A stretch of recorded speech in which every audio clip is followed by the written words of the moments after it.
अस्सलाम वालेकुम, मैं हूं रेहान तारिक और आप देख रहे हैं दस्तक। मशरिक़ वस्ता इस वक्त बदस्तूर जंग की लपेट में है, लेकिन अमेरिका की मुसल्लत करदा इस जंग के खिलाफ ईरान डट कर खड़ा हुआ नजर आ रहा है। एक ऐसे वक्त में जब अमेरिका ने ईरान पर न सिर्फ हमला करके उसकी सालमियत को ललकारा, बल्कि आयतुल्लाह ख़ामनेई को निशाना बनाकर रिजीम चेंज करने की भी नाकाम कोशिश की।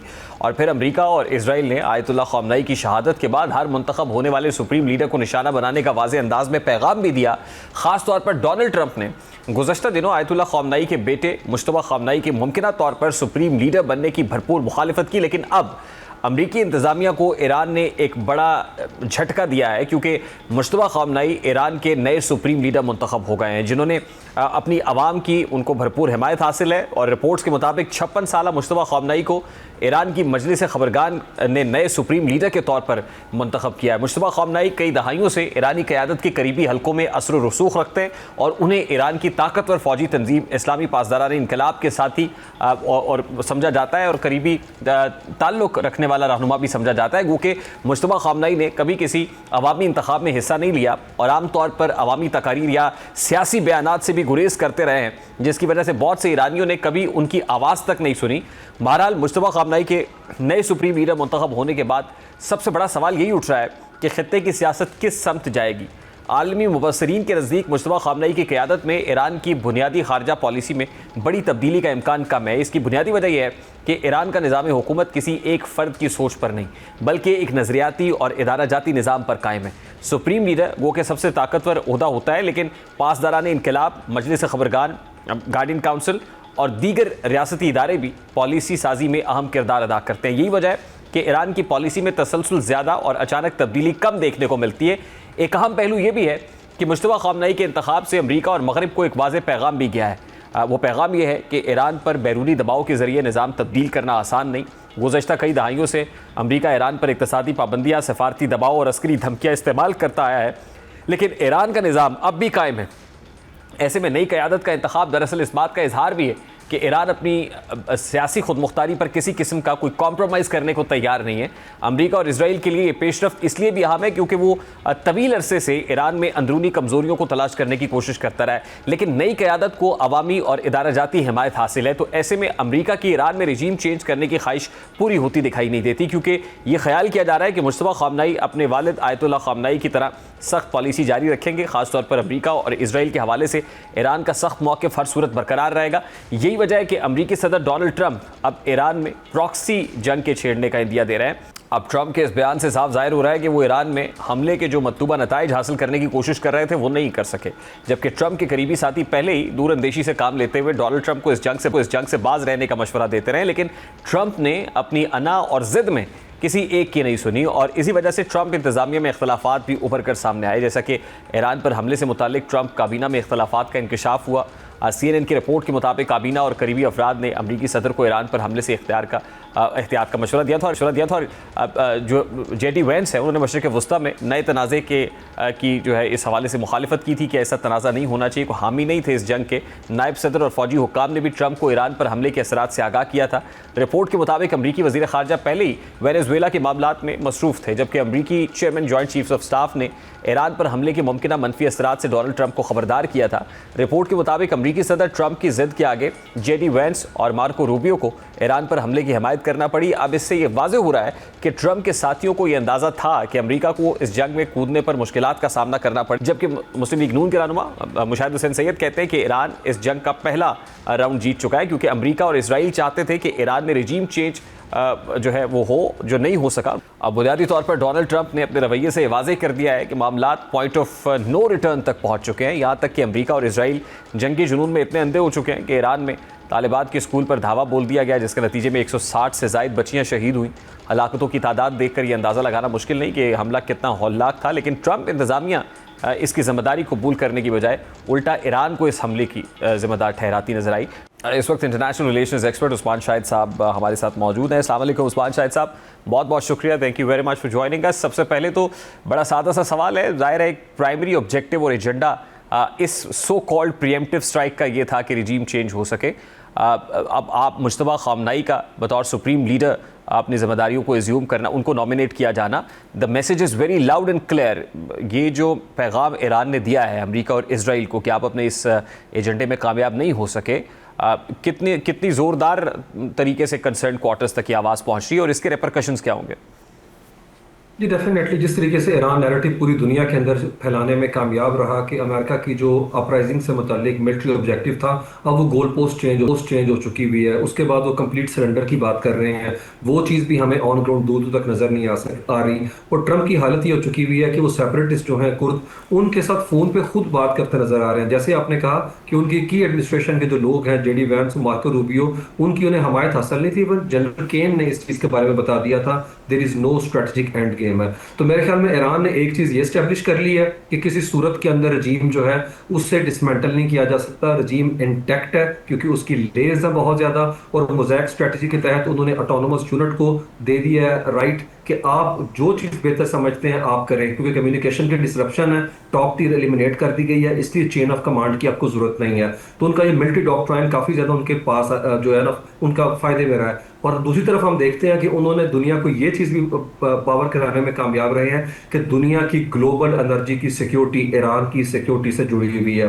अगर आप हमारी सिक्योरिटी जो है उसे एट स्टेक लगाएंगे तो दूसरी सूरत के अंदर हम आपकी फैक्ट्रियों से लेके आपके चूल्हे तक जो हैं वो बुझा देंगे। ईटिंग और हीटिंग के मामला नारे चल रहे हैं इस वक्त यूरोप के अंदर। 48% गैस वहां बढ़ चुकी हुई है। ब्रेंट क्रूड $120 पे पहुंच चुका हुआ है, जिसकी वजह से ग्लोबल मार्केट जो है, स्टॉक मार्केट, वो कॉन्ट्रैक्ट हो रही हैं। एयरलाइंस के स्टॉक जो है वो डाइव कर रहे हैं। मेरे ख्याल में कोई एक इंडिकेटर इकोनॉमिक ऐसा नहीं है जिसे हम कह सकते हैं कि फील गुड फैक्टर है। और दूसरी तरफ ईरान ये बात भी बावर कराने में कामयाब रहा, अगर आप क्योस को हमारे दरवाजे पे लाएंगे तो हम इस क्योस क्राइसिस को एक्सपोर्ट कर देंगे पूरे रीजन के ऊपर है। जिस तरीके से क्रिटिकल एनर्जी इंफ्रास्ट्रक्चर को उन्होंने डैमेज किया, जिस तरीके से अमेरिका के डिप्लोमेटिक और मिलिट्री टारगेट्स को उन्होंने एंगेज किया, इससे एक और मैसेज उन्होंने भेजा अपने दो पड़ोसियों को, एक रशिया को और एक चाइना को, कि मैं आपके बगैर इस वक्त 10 दिन हो गए हैं वॉर के अंदर खड़ा हूं। और मुझे लगता है हाईली लाइकली है कि वो दोनों जो हैं बड़े क्लोजली वॉच कर रहे हैं दोनों कंट्रीज, और वो जरूर इसका साथ देंगे। जिस तरीके से हमें खबरें आ रही हैं कि इलेक्ट्रॉनिक जैमिंग में इनका साथ है, सैटेलाइट के अंदर वो इनके साथ हैं, इसका मतलब है कि वो आगे भी फर्दर जो है परसू करेंगे इसी दोस्ती को, और ये ज्यादा बेहतर अंदाज में मटेरियलाइज होगी। मैं रेहान आपको बात बताऊं, हालात ये हो चुके हुए हैं कि अमेरिका ने यूक्रेन से मदद तलब की है। ज़ेलेंस्की कह रहे थे कि हमारी जो इंटरसेप्टर्स के हवाले से सलाहियत है वो अरब स्टेट से कहीं बेहतर है, और हम अपने लोग डिस्पैच कर रहे हैं खलीजी रियासतों में जो उन्हें बताएंगे कि इरानियन ड्रोन से कैसे निपटना है, क्योंकि यही शायद ड्रोन जो है वो रशिया इस्तेमाल कर रहा है। और ये शायद ड्रोन को पकड़ के उसकी रिवर्स इंजीनियरिंग करके लोकस के नाम का अमेरिका ने एक नया ड्रोन जो है लॉन्च कर दिया है। तो मेरे ख्याल में इंतहाई एग्जॉस्टिव हो चुका है अमेरिका का इस वक्त जो अपना प्लान था। और दूसरी तरफ डोनाल्ड ट्रंप जो है एस्केलेशन ट्रैप के अंदर आ चुके हैं। आप उनकी बातों से अंदाजा करें, फ्रस्ट्रेशन का लेवल मैक्सिमम हो चुका हुआ है और वहां से कोई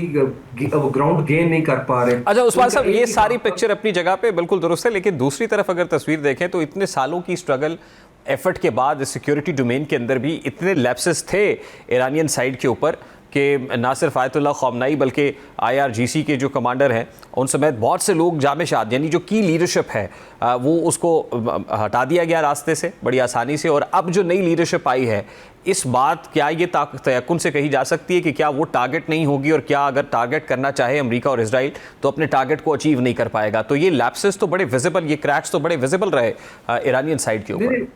जी डेफिनेटली इंटेलिजेंस का जो फेलियर है, लैप्सेस जो आप बात कर रहे हैं वो बिल्कुल है, लेकिन आपको दूसरी तरफ ये भी मार्जिन जो है ना वो देना पड़ेगा, उन्हें बेनिफिट और डाउट देना पड़ेगा कि आर्टिफिशियल इंटेलिजेंस की वजह से पहली दफ़ा ईरान को लेबॉर्ट्री बनाया गया, और एंथ्रोपिक AI क्लॉड को जिस तरह इस्तेमाल किया गया, जो इन्फॉर्मेशन कलेक्ट की गई थी टेराबाइट्स की है, वो उसको पकड़ाई गई और उसने विद इन नो टाइम जो है 9:30 पे लॉक कर लिया अपना जो अटैक था। और दूसरी तरफ आपने जो 167 बच्चियों की बात की, उसके अंदर भी खबरें आ रही हैं कि वो भी AI लेड जो है टारगेट था, जिसके अंदर टोमाहॉक को जब छोड़ा गया तो उसने सैटेलाइट इमेज के अंदर प्रॉक्सिमिटी एरर किया।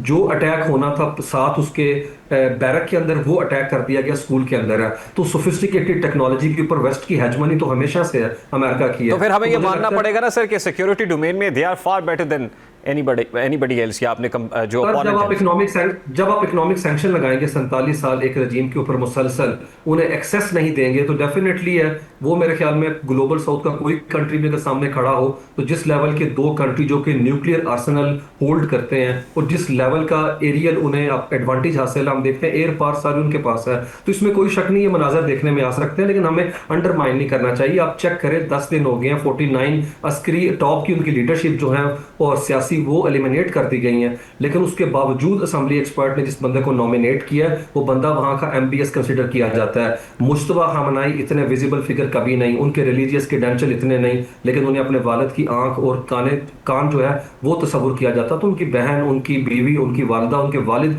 एलिमिनेट हो गए हुए हैं और वेस्ट अभी उनकी कैरेक्टर असैसिनेशन कर रहा है। लेकिन मेरे ख्याल में वहां पे जितने एस्टेब्लिशमेंट के इंस्टीट्यूशन है उसके अंदर आर्टिश रेगुलर आर्मी उनकी होगी, बसीज उनके रजाकारों की बहुत बड़ी फौज है। उस्मान साहब देखिए, इमोशंस अपनी जगह पे, इमोशनल कनेक्शन अपनी जगह पे, सब कुछ ठीक है, रेजिलिएंट भी हैं वो, ये सारा कुछ, लेकिन कितनी देर तक रेजिस्ट कर पाएंगे?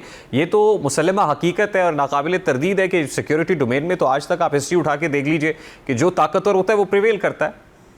नहीं, बिल्कुल भी ऐसा नहीं है। मैं थोड़ा सा आपसे अदब के साथ जो है ना इख्तलाफ करता हूँ। आप चेक कर लें अमेरिका की एग्जिट स्ट्रेटजी, चेक कर लें वियतनाम के अंदर किस तरीके से बॉडी बैग्स लेके भागे, अफगानिस्तान आपके सामने बगराम एयरबेस 21 अगस्त को क्या हालत थी इनकी है, तो यहाँ से भी जो है ना वो पुल आउट करेंगे। और ये हम नहीं कह रहे, ये अमेरिका के टॉप पोलिटिकल साइंटिस्ट रॉबर्ट पेप ने कहा है कि 150 साल की हिस्ट्री के अंदर एयर बम्बार्डमेंट जो है उसमें कभी वो कामयाबी नहीं मिल सकी जो अमेरिका यहाँ से लेवरेज गेन करना चाहता है। आप देखें 10 दिन होते हैं, 10 दिन के अंदर टारगेटेड बम्बार्डमेंट हुई हुई है, पहले 12 घंटे में 950 टारगेट उन्होंने एंगेज किया, उसके बावजूद ईरान यहाँ से पीछे हटता हुआ नजर नहीं आता। उनकी स्ट्रेटेजिक टोन्स के अंदर अभी तक डिफाइंस है। नहीं, उस्मान साहब कता किलामी से माजरत, देखिए इराक की एग्जांपल ले लें आप, बेशक अफगानिस्तान की ले लें, क्यूबा की ले लें, वियतनाम, आप लीबिया की एग्जांपल ले लें, अदरवाइज बूट्स ऑन ग्राउंड जी, बूट्स ऑन ग्राउंड थे। आप देखें बूट्स ऑन ग्राउंड थे। लिबिया की आप एग्जांपल ले लें, लिबिया के अंदर इन्होंने एरियल स्ट्राइक की थी नेटो ने, क्या नीचे रजीम के अपना मैनेज हो सके मामला है? नहीं हो सके है। अभी भी देख लें वहां पे क्या सूरत है। बूट्स ऑन ग्राउंड का इंदिया तो यहाँ भी प्रेसिडेंट ट्रम्प दे चुके हैं कि बूट्स ऑन ग्राउंड हो सकते हैं, और फिर जैसे आपने प्रॉक्सी का जिक्र किया तो जो कुर्द है उनको भी इस्तेमाल किया जा रहा है। नहीं, मेरे ख्याल में कुर्द कभी इन्वेजन नहीं कर सकते। बाल्कनाइजेशन जो है ना एक ऐसा ख्वाब है जो कभी पूरा नहीं हो सकता। ये ईरान है, याद रखें, ईरान में चौकीदार से लेके आयतुल्ला तक सब एक फिरके को, एक आइडियोलॉजी को मानने वाले हैं। उनके जाती इख्तलाफात अपनी जगह पे। आप मुझे बताएं जिस तरीके से लाखों लोग सड़कों के ऊपर थे, दूर दूर तक अभी 2 सबसे बड़े इज्तिमा हुए हैं वहां के ऊपर है, एक बच्चियों के जनाजे की सूरत में और एक कल रात को जहाँ पे मुस्तफा जो है उन्हें खामनाई उनकी एलिजियंस शो करने के लिए, वफादारी शो करने के लिए मामला आगे की तरफ जा रहे हैं। और इतने ज्यादा आप मुझे बताएं पोलराइजेशन के माहौल के अंदर जो रीजन के अंदर है वोलेटाइल है, उसके बावजूद ईरान में बगावत के दूर दूर तक कोई असर नहीं है। याद रखें ये लिबिया का मॉडल नहीं है और ये वेनेजुएला का जो है ना सिनेरियो नहीं है जो डोनाल्ड ट्रंप ने मिस कैलकुलेट किया था। तो मेरे ख्याल में ये सॉफ्ट बॉम्ब जो है उसके ट्रैप के अंदर आ गए हैं। कौम इकट्ठी हो चुकी हुई है, कौम जो इस वक्त रियासत के पीछे खड़ी हुई है। बाकी आपकी बात ठीक है, जो जब तक बूट्स ऑन ग्राउंड नहीं आएंगे, डोनाल्ड ट्रंप जो है वो जो मर्जी क्लेम कर रहे हैं, इट्स अ फार क्राई। और बूट्स ऑन ग्राउंड मुझे लगता है कि वो कफन के अंदर आखिरी कील होगा, यहाँ से भी बॉडी बैग्स जाएंगे।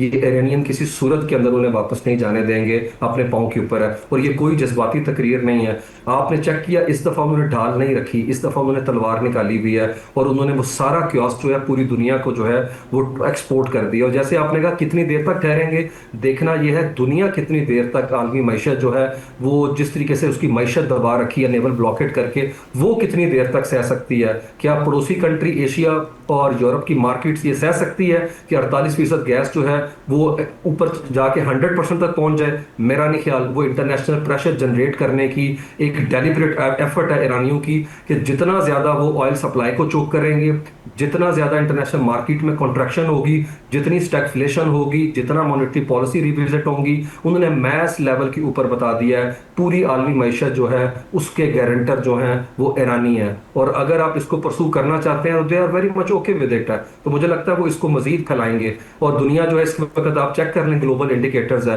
पूरी दुनिया के अंदर बिलियंस ऑफ डॉलर का नुकसान हो रहा है। कार्गो शिपमेंट्स रुकी हुई हैं, कतर ने एलएनजी की पैदावार बंद कर दी है, कुवैत ने रोके बैठी है। इस वक्त 1.5 दिन का पेट्रोल 140 मिलियन बैरल ऑयल जो है वो रोका हुआ है जिसने गुजर के यहाँ से जाना था। मेरा नहीं ख्याल इंटरनेशनल मार्केट जो है उसका एपेटाइट इतना ज्यादा है कि वो अब्जॉर्ब कर सके इस तरह की जंग इन द लॉन्गर टर्म।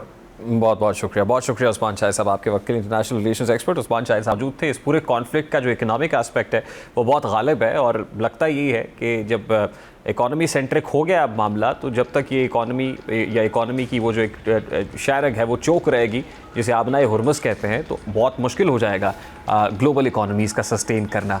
तो यकीनन इसके ऊपर डिपेंड कर रहा है कि ये कितनी देर तक कॉन्फ्लिक्ट जो है वो जारी रहता है। एक ब्रेक लेते हैं, ब्रेक के बाद वापस आएंगे। तो यही जो इकोनॉमिक एस्पेक्ट है वो भी हमें भी बड़े बुरे तरीके से हिट कर रहा है। हमारे यहाँ इसके क्या इम्प्लिकेशंस हैं, वो पेट्रोलियम मसनूआत की कीमतों के इजाफे की सूरत में हो, इन्फ्लेशनरी प्रेशर जिसे इंपोर्टेड इन्फ्लेशन कहते हैं उसकी सूरत में हो, इस पर बात करेंगे इस ब्रेक के बाद। हमारे साथ रहिए।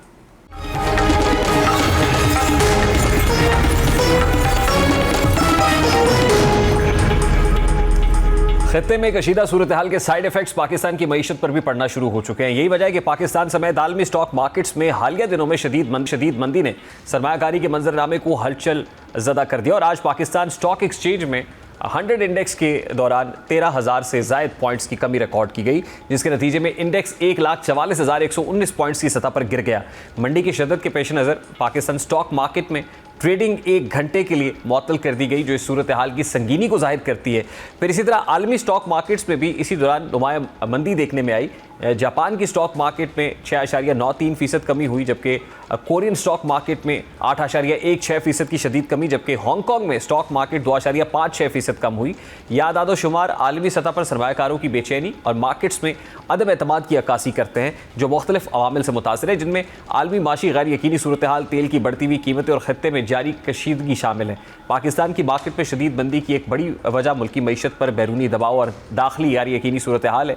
तेल की बढ़ती हुई कीमतों और पेट्रोलियम मसनूआत की महंगाई ने न सिर्फ सारिफीन के अखराजात बढ़ा दिए हैं, बल्कि कारोबारी इदारों की लागत में भी इजाफा कर दिया है, जिससे सरमायाकार मार्केट से निकलने पर मजबूर हुए हैं। और फिर आलमी सतह पर भी इसी तरह सरमायाकार ख़तरात के पेश नज़र महफूज पोजीशन इख्तियार कर रहे हैं। जापान और कोरिया में बड़ी कमी मार्केट में बेएतमादी और सरमायाकारी की रवानी में रुकावट को जाहिर करती है, जबकि हांगकांग और बॉम्बे में निस्बतन कम जो कमी से जाहिर होता है कि कुछ मार्केट्स में सरमायाकार अभी भी मोहतात लेकिन फ़ाल रहने की कोशिश कर रहे हैं। अब इसी तनाजुर में मुल्क में पेट्रोलियम मसनूआत की कीमतों में हालिया गैर मामूली इजाफा माशी और सियासी बहस का मरकज़ बन चुका है। हुकूमत की जानिब से पेट्रोल की कीमत में 55 रुपये फ़ी लीटर इजाफे के बाद मुल्क में पेट्रोल की कीमत 321 रुपये 17 पैसे, जबकि हाई स्पीड डीजल की कीमत 50 रुपये इजाफे के बाद 335 रुपये 86 पैसे फ़ी लीटर तक जा पहुंची है। और ये इजाफा एक ऐसे वक्त में सामने आया है जब पहले ही महंगाई और माशी दबाव आवाम के लिए एक बड़ा मसला बना हुआ है। नतीजतन हुकूमत को शदीद तनकीद का सामना है, खासतौर पर इस पहलू पर कि कीमतों में इजाफा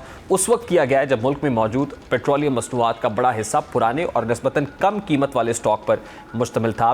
ज़ाहिर है जो महंगाई आ रही है उससे बचने के लिए अब हुकूमत ऑस्टेरिटी ड्राइव या फिर प्रिएम्प्टिव मेजर्स ले रही है, और उन प्रिएम्प्टिव मेजर्स के अंदर क्या है कि वफाकी हुकूमत के कहने पर पंजाब हुकूमत ने सरकारी दफातर के औकात कार में कमी कर दी है। फिर वर्क फ्रॉम होम हो रहा है, स्कूल्स के अंदर छुट्टियां, स्कूल्स कॉलेजेस और यूनिवर्सिटीज़ को तातीलात का सामना होगा। तो इस हवाले से वज़ीर आज़म पाकिस्तान का खिताब भी कि वो कौम से खिताब करे और कौम को एतमाद मिले। माहिरीन इक़्तिसादी अमूर इस सारे मामले के ऊपर क्या कह रहे हैं, ख़ासतौर पर साबिक़ चेयरमैन FBI शब्बर ज़ैदी साहब का पेट्रोलियम मसनूआत की कीमतें बढ़ने पर क्या रद्द-ए-अमल सामने आया है, ज़रा वो भी आपके सामने रखता है। ये जो 55 रुपए का इंक्रीज है, ये शायद तारीख का सबसे बड़ा इंक्रीज है पेट्रोल की प्राइस। ये मेरे हिसाब से जस्टिफाइड नहीं है, इवन कॉस्ट अकाउंटिंग के वास्ते से भी जायज नहीं है, क्योंकि मेरा नहीं ख्याल कि गवर्नमेंट ने कोई महंगा ऑयल खरीदा है। मगर ये जो गवर्नमेंट ने एक्शन लिया है, ये मेरा अपना ख्याल है कि उन्होंने जल्दी में लिया है और गवर्नमेंट ब्यूरोक्रेसी के हाथों में खेल गई है और इसका नुकसान शहबाज शरीफ की जात को पहुंचने वाला। आज वज़ीर आला पंजाब मरियम नवाज शरीफ ने खित्ते में जारी जंग के नतीजे में पैदा होने वाले गैर मामूली माशी और पेट्रोलियम बहरान के पेश नज़र सख्त इक़दामात का ऐलान किया है। वज़ीर आला ने सूबाई वज़राए आला, सरकारी अफसरान और अवाम के लिए मुतअद्दिद फौरी अहकामात जारी किए हैं। वज़ीर आला के फैसलों के मुताबिक सूबाई वज़रा के लिए सरकारी फ्यूल बंद कर दिया गया है, जबकि सरकारी अफसरान की गाड़ियों के लिए पेट्रोल और डीजल अलाउंस में 50% कमी की गई है। गैर ज़रूरी प्रोटोकॉल गाड़ियों पर भी पाबंदी आयद की गई और नागुज़ीर सिक्योरिटी के लिए सिर्फ एक गाड़ी की इजाज़त होगी। इसी तरह सरकारी दफातर में वर्क फ्रॉम होम का फैसला किया गया और सिर्फ ज़रूरी अमला ही दफ्तर आएगा, जबकि स्कूल, कॉलेजेस, यूनिवर्सिटीज़ 10 मार्च से 31 मार्च तक बंद रहेंगी। ताहम ऑनलाइन क्लासेस और इम्तहानात शेड्यूल के मुताबिक जारी रहेंगे। गैर ज़रूरी तकरीबात ना करने और सिर्फ ज़रूरी स्टाफ बुलाने की एडवाइजरी इशू की जाएगी। फिर इसी तरह शहरियों की सहूलत के लिए ई बिजनेस और मरियम की दस्तक के तहत सर्विसेज जारी रहेंगी, जबकि पीआईटीबी को पेट्रोलियम मसनूआत के लिए ट्रैक एंड ट्रेस सिस्टम तैयार करने का टास्क दिया गया। इसी तरह तमाम अजला में ट्रांसपोर्ट किरायों की सख्त निगरानी और जायद और नाजायज़ किराए वसूल करने वालों के खिलाफ सख्त कानूनी कार्रवाई की जाएगी। वफाकी और पंजाब हुकूमत की जानिब से किफ़ायत शारी मुहिम की बात हो रही है, लेकिन आज वज़ीर आला KP के सुहेल आफरीदी की ज़ेर सदारत में सूबाई काबीना का इजलास हुआ, जिसमें हुकूमत की पॉलिसी को तनकीद का निशाना बनाया गया। वज़ीर आला KP के सुहेल आफरीदी ने इस मुतालिक जो गुफ्तगू की है उसमें उनका कहना था कि हुकूमत ने पेट्रोल बम गिराकर आवाम को फिर से कुर्बानी का बकरा बनाया। वज़ीर आला सुहेल आफरीदी इस मुतालिक क्या कह रहे थे, ज़रा उसकी एक झलक आपको दिखाते हैं।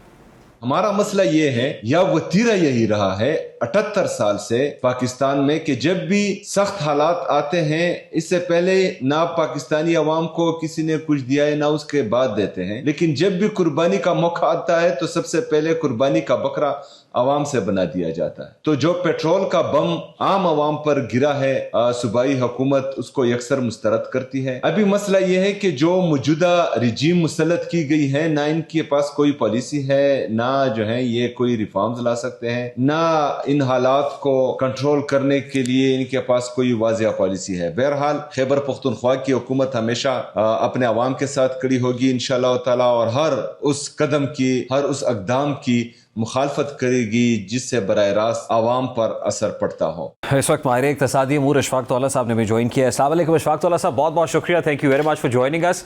सबसे पहले तो वो सवाल जो ज़ाहिर है इकनॉमिक एक्सपर्ट्स भी पूछ रहे हैं, हुकूमत से एक आम आदमी भी इस्तफसार कर रहा है कि जितनी बड़ी तादाद में जो पेट्रोलियम मसनूआत की कीमतें बढ़ाई गई हैं हमारे यहाँ, जो वॉल्यूम है उसका, ये जस्टिफाइड है या ये समझा जाए हुकूमत के पार्ट पे कि they were left with no other option? Thank you very much. Actually देखें, ये तो जस्टिफाइड तो कहीं से भी नहीं कहा जा सकता। उस वक्त जबकि हमारे वजीर पेट्रोलियम ने एक मीडिया चैनल को आके कहा कि मेरे पास और 28 से 29 दिन का स्टॉक मौजूद है, मीनिंग दैट कि आपके पास इंपोर्ट थी और ओल्ड प्राइस पे थी, तो आप इसको ऑल ऑफ अ सडन रातों रात अगर आप उसको एक नई प्राइस वो 55 रुपये बढ़ा के अगर आप देंगे, तो उसका मतलब तो यही हुआ कि आप विंडफॉल गेन देना चाह रहे हैं OMCs को, और ये पब्लिक की जेबों से निकलेगा। तो I think there is no justification whatsoever of this increase in the price. दूसरी बात ये है कि देखें, 55 रुपये उस वक्त बन रहे थे जब ऑयल आपने बाई किया होता पीछे 15 प्लेट्स का, अगर आपने $90 पे बाई किया हो, जो कि किसी तरीके से आपने बाई नहीं किया था। मैं आपको, अगर आपको तफसीलन चाहिए तो मैं तफसीलात भी फराहम कर सकता हूँ कि ये अगर जिस तरीके से ऑब्वियसली प्राइस तो बढ़ानी है गवर्नमेंट को, किसी भी गवर्नमेंट के लिए ये नामुमकिन में से बात है कि वो प्राइस ना बढ़ाए और ये सारा ब्रेड अपने ऊपर ले ले, specially when you are in an IMF programme. मगर ये जो बात उन्होंने जो बढ़ाई है, मेरा ख्याल है वो ज़्यादा ख़तरनाक हुई। पहले ये तय हुआ था कि जी 33 रुपये, जो मेरी इतलात के हिसाब से 33 रुपये ऑयल की प्राइस में इजाफा होना था और 80 रुपये डीजल की। बट अब यू नो कि डीजल की वजह से काफ़ी शोर होगा होता, तो उन्होंने कहा कि नहीं जी बराबर बराबर बना दो। और इक्वेशन में पहले ये हुआ था तय, जो मेरी जो इतलात हैं कि 45 रुपीज़ 33 रुपीज़ बढ़ा दिए जाएंगे। But all of a sudden उसको 55 रुपया कर देना और फुल आपने पास ऑन कर दिया, मेरा ख्याल है ये मेरी समझ से ही बाहर था।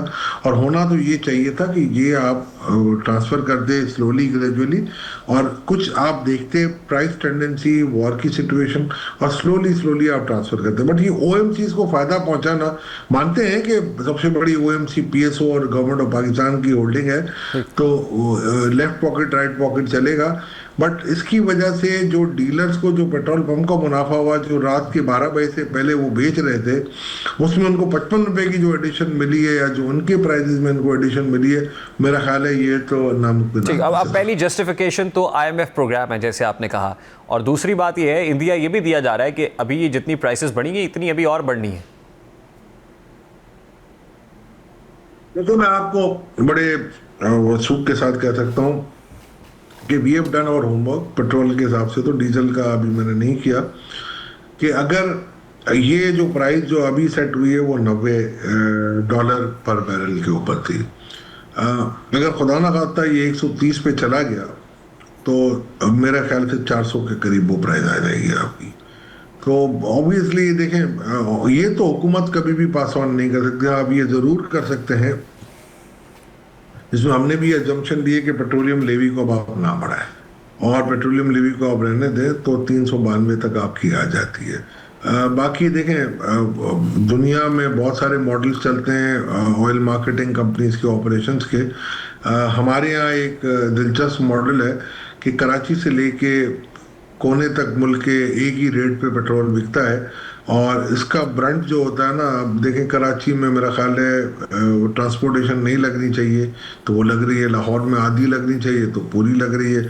जो हम हर तरीके से सब्सिडाइज कर रहे हैं, हम डीजल की प्राइस पे भी पेट्रोल वाले सब्सिडाइज कर रहे हैं, फ्रेट पे भी हम सब्सिडाइज कर रहे हैं, तो हम किस किस को क्या क्या सब्सिडी देंगे मुझे तो आज तक समझ नहीं पड़ रहा। और दूसरी बात ये है कि देखें, आप इंडिपेंडेंट छोड़ दें, आप इसको डीरेगुलेट करें, लेट दीज OMC अपना प्राइस खुद तय करें और उनको करने दें। थोड़ा बहुत ऊपर नीचे करके आप रेगुलेट जब करने जाते हो तो ऑब्वियसली फिर आपकी कोताही तो आती है। इशफाक साहब, बड़ा सादा सा सवाल है सर, जब पेट्रोलियम लेवी नहीं बढ़ रही या डीलर मार्जिन्स नहीं बढ़ रहे, टैक्सेस नहीं बढ़ रहे उसके ऊपर, तो इसका बराह रास्त फायदा किसको हो रहा है? फिर सिर्फ OMCs ही फायदा उठा रही? देखिए, पेट्रोलियम लेवी उन्होंने टॉपसी टर्वी की है। जो डीजल की लेवी थी वो 21 रुपये कम कर दी और पेट्रोल में 21 रुपये बढ़ा दिए, ठीक है ना। अब हो ये रहा है कि डीजल जो है आपका रोज का जो हमारे जो कैलकुलेशन है वो 21 मिलियन लीटर कंज्यूम होता है और पेट्रोल जो है आपका वो 30 मिलियन होता है। तो ये जो खैर इतनी बड़ी कोई लंबा इसमें फिगर नहीं है, बट इसकी वजह से आपकी 8.5 मिलियन लीटर पर डे पे गवर्नमेंट को 21 रुपये के हिसाब से नॉन टैक्स रेवेन्यू मिलेगा, विच ट्रांसलेट इनटू अगर 4 महीने का मैं देखूं तो को 15 अरब रुपए के करीब पड़ेगा। बाकी तो और सच कहीं कोई नहीं निकल रहा, डीलर्स मार्जिन नहीं बन रहा, ये सब कुछ नहीं, बट आपको ऑब्वियसली इन्वेंट्री गेन्स तो हुए ना। अब पेट्रोल पंप वालों को इन्वेंट्री गेन हुए उस रात में, OMCs को इन्वेंट्री गेन हुए हैं, तो ये तो हुए। मेरा ख्याल है इसका हल यही है कि आपकी कंजम्पशन में कमी होनी चाहिए। ऐसे मेजर स्टेप्स लें आप कि जहाँ पर कंजम्पशन में कमी। जी, अब उसके लिए हुकूमत ने ऑस्टेरिटी ड्राइव शुरू की है और वफाकी हुकूमत के अहकामात पे पंजाब हुकूमत ने तो कुछ फैसले अभी सुना दिए हैं, जिसमें स्कूलों की बंदिश है, सरकारी दफातर के औकात कार कम कर दिए गए हैं, weekly days come work from home जो है वो शुरू हो गया है। तो कुछ ऐसे मेजर्स लिए हैं आपको लगता है, और ये यकीनन लेने भी पड़ने थे, हो जब तक सूबे मदद नहीं करेंगे तब तक तो मुश्किल हो जाएगा। कुछ चीज़ें ऐसी हैं जो आप ले भी सकते हैं मगर इसका कोई फायदा नहीं। Covid was all together a different scenario. Covid में एक ऐसी जानलेवा बीमारी थी कि जो उस वक्त रिसर्च भी नहीं थी आपके पास और लिटरली खौफ का आलम था। ये कोई खौफ का आलम नहीं है। हाँ, आप ये ज़रूर कर सकते हैं, आप पब्लिक ट्रांसपोर्ट को मोबिलाइज करें, बल्कि इनफैक्ट पंजाब में तो इतना अच्छा पब्लिक ट्रांसपोर्ट सिस्टम अब तो आ गया है कि अब मेरा ख्याल है वर्क फ्रॉम होम या स्कूल को बंद करना मेरा ख्याल है ये मेरे ख्याल से हल नहीं है। ये आप लॉन्ग टर्म आपके कंसिक्वेंसेस होंगे। मैं नहीं समझता हूँ कि ये कोई दानिशमंदी वाला फैसला है। इशफाक तौला साहब हमारे साथ मौजूद थे, सीनियर इकोनॉमिक एक्सपर्ट। आपने सुनी, let's take a break here और ब्रेक के बाद वापस आता हूँ।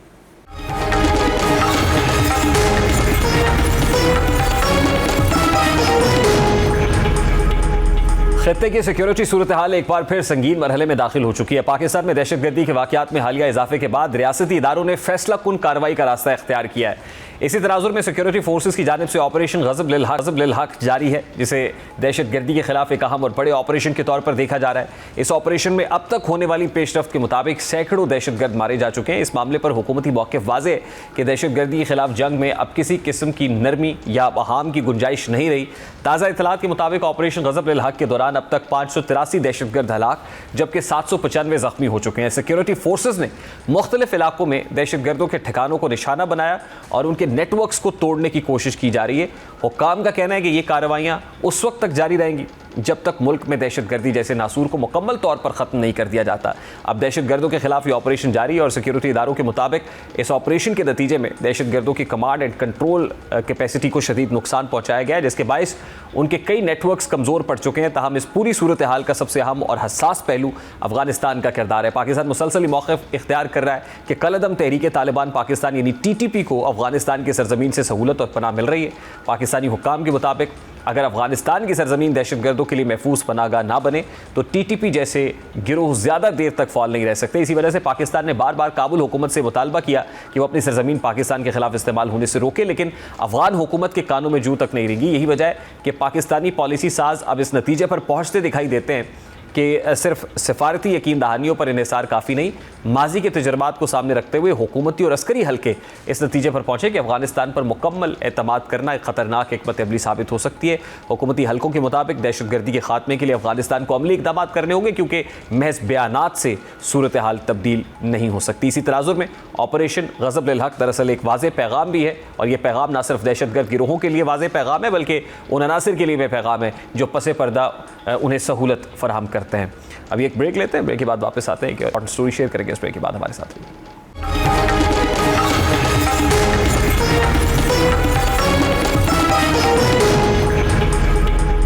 मुल्क में महंगी पेट्रोलियम मसनूआत और बढ़ते हुए सफरी अखराजात के दरमियान एक अहम पेशरफ्त सामने आई है, और वो पेशरफ्त ये है कि मुल्क की 77 साल तारीख में पहली मरतबा 100% मकामी पुर्जों से तैयार की जाने वाली इलेक्ट्रिक गाड़ी की तैयारी का अमल शुरू कर दिया गया है। ये गाड़ी ना सिर्फ मेड इन पाकिस्तान होगी बल्कि इसकी कीमत भी दीगर गाड़ियों के मुकाबले में इंतहाई कम रखी जा रही है। इतलात के मुताबिक इस इलेक्ट्रिक कार को रवा साल जून या जुलाई तक मुतारिफ कराने का मनसूबा बनाया गया है, जबकि इसका पहला पैदावारी प्लांट लाहौर में कायम किया जा रहा है। बज़ाहिर ये सिर्फ एक नई गाड़ी की तैयारी नहीं बल्कि पाकिस्तान की ऑटोमोबाइल इंडस्ट्री में एक बड़ी तब्दीली का आगाज़ साबित हो सकती है। इस गाड़ी की सबसे अहम खुसूसियत इसकी मुकम्मल मकामी तैयारी है, यानी इसके तमाम पुर्जाजात पाकिस्तान में ही तैयार किए जाएंगे, जिससे न सिर्फ दरामदी इन्हिसार कम होगा बल्कि मकामी सनत को भी फ़रोग़ मिलेगा।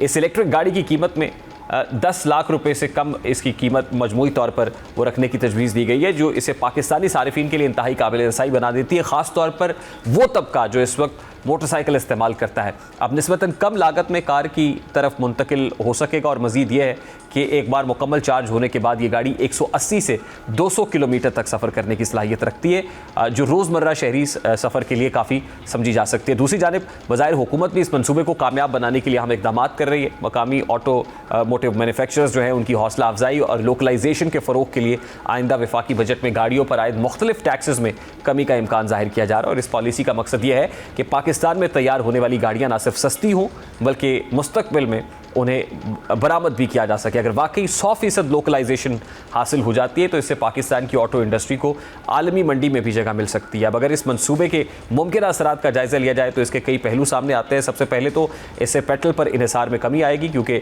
इलेक्ट्रिक कार्स पेट्रोल या डीजल की बजाय बिजली पर चलती हैं। पाकिस्तान हर साल अरबों डॉलर्स की पेट्रोलियम मसनूआत दरामद करता है, जिससे ज़र मुबादला के ज़खायर पर दबाव बढ़ता है। अगर कम कीमत इलेक्ट्रिक गाड़ियाँ आम होना शुरू हो जाएँ तो मुस्तक़बिल में पेट्रोल की तलब भी कम हो सकती है, जिसका बराह रास्त फ़ायदा मुल्क की मईशत को होगा। प्रोग्राम का वक्त अपने इख्तिताम को पका दूँगी। इंशाअल्लाह कल अपना रखिए ख्याल। अल्लाह हाफ़िज़।